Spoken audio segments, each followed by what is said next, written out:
Hi, I'm Shelley Wood and this is my tiny sewing room where I make doll clothes sewing videos.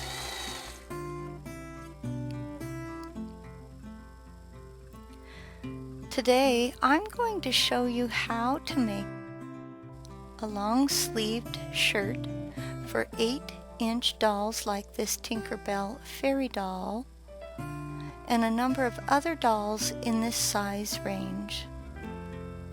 But before we begin making this project together, please go to my website, shelleywood.com, to download and print this free PDF sewing pattern.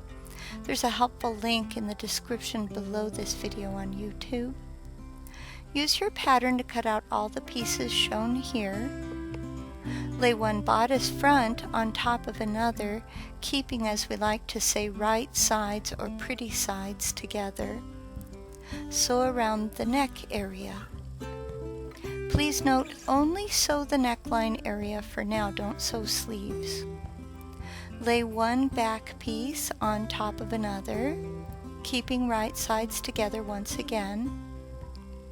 But this time you're going to stitch around the neck, down the back closure area, and along the bottom of the back piece. Follow these instructions to make both of your backs.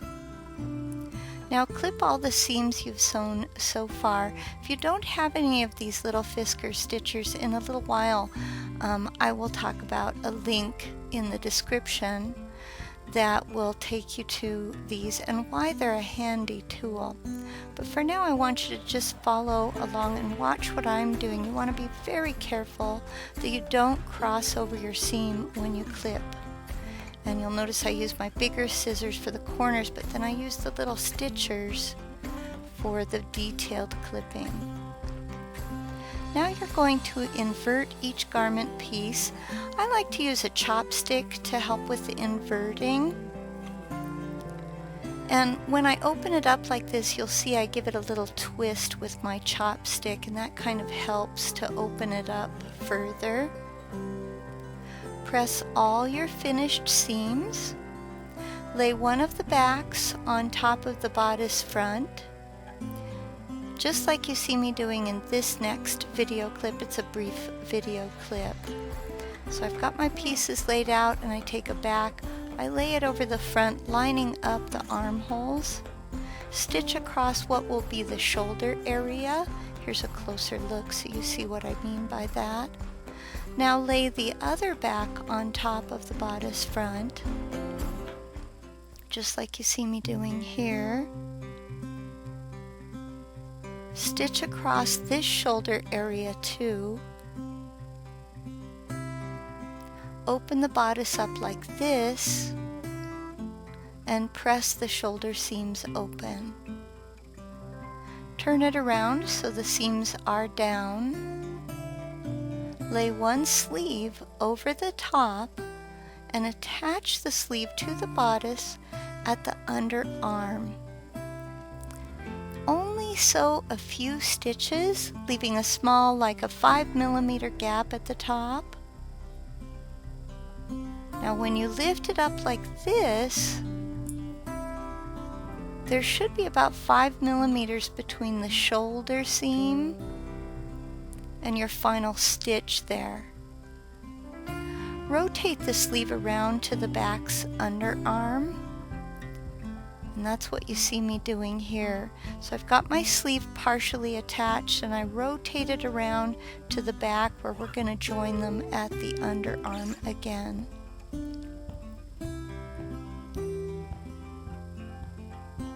Stitch from the underarm area to just shy of the shoulder seam yet again. You want there to be a gap at the top, like you see me sticking my finger through. Gather the top of the sleeve. Now, if you need help gathering, I have a tutorial in the description below this video on YouTube. But just to make sure you get a feel for what you should have, here's my sleeve partially attached. And you can see there's a big gap in it. And that's where we're going to gather, right where my pinky is coming through. So now I'm going to show you how I start my gathers. I just go to where my seam ended, and very close to the edge I begin a little gather stitch. Gather until the sleeve fits the shoulder nicely. Next, attach the sleeve to the shoulder. I'm using a back stitch for this. And again, if you need help with the back stitch, I do have a tutorial, just look in the description below. So here I am attaching my sleeve with a little back stitch all the way across where I have gathered. I'm attaching it to the shoulder of the bodice. And then when you open it up, it's fully attached to the bodice. Here's how it looks from the right side. You're going to attach the other sleeve just like you did the first sleeve. Your shirt will look like this from the wrong side and like this from the right side when you have that other sleeve attached. Using the wrong side of the shirt, hem each sleeve by folding the end once and then a second time. Now your pattern is marked for this, but I'm going to show you in regular time that you just do a little fold and then a second fold, and then we're going to whip stitch across there to hem each sleeve. Now of course you could use a sewing machine for this.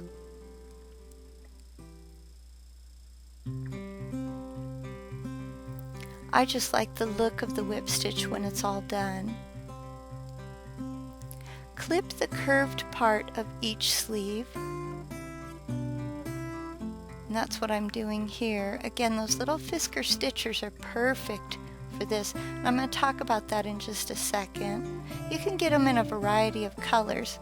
Now I use 5-inch Fisker stitchers snips for clipping, and there's a link to the 5-inch Fisker stitchers below this video on YouTube.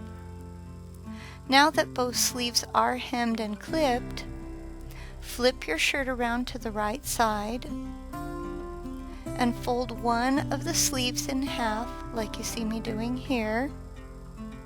And I'm going to fold this in half just like so. I kind of push the gathered part of the sleeve in so I don't accidentally sew it. Sew from the sleeves hem to the underarm, and then at the underarm you're going to turn and continue stitching to sew part way down the bodice side.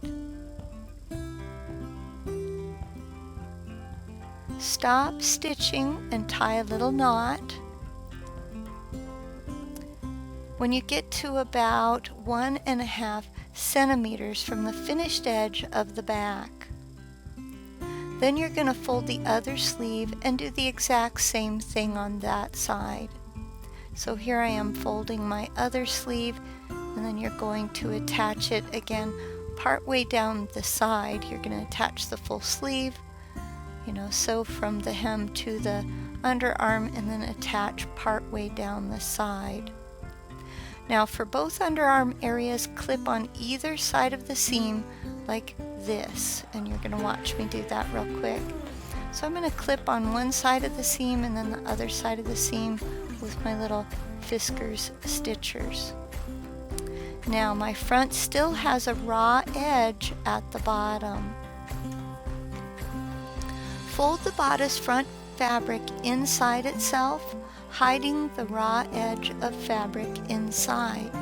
Make sure the backs and the front are going to match in length when it's all done. Alright, so just so you understand what those instructions mean, your bodice front has two pieces. You open them up and then you fold that raw edge at the bottom inside between the two pieces. Now you want to check it against the back to make sure that one isn't longer than the other.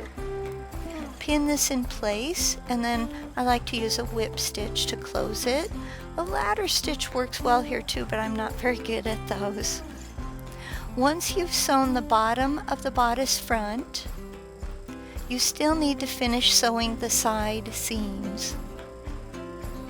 Sew both of your side seams, I'm using a back stitch here. Invert your shirt. And like I said before, I like to use a chopstick to help me with inverting. It has a very fine point, so it's good for these tiny little doll clothes. And just give your chopstick a little twist as you poke out those sleeves. I like to use the blunt end to poke out the sleeves so I don't accidentally rip them. Add snaps or Velcro to close it in the back. And now you're ready to try the shirt on a doll. For more free printable PDF sewing patterns to fit dolls of many shapes and all different sizes, please remember to visit my website, shelleywood.com.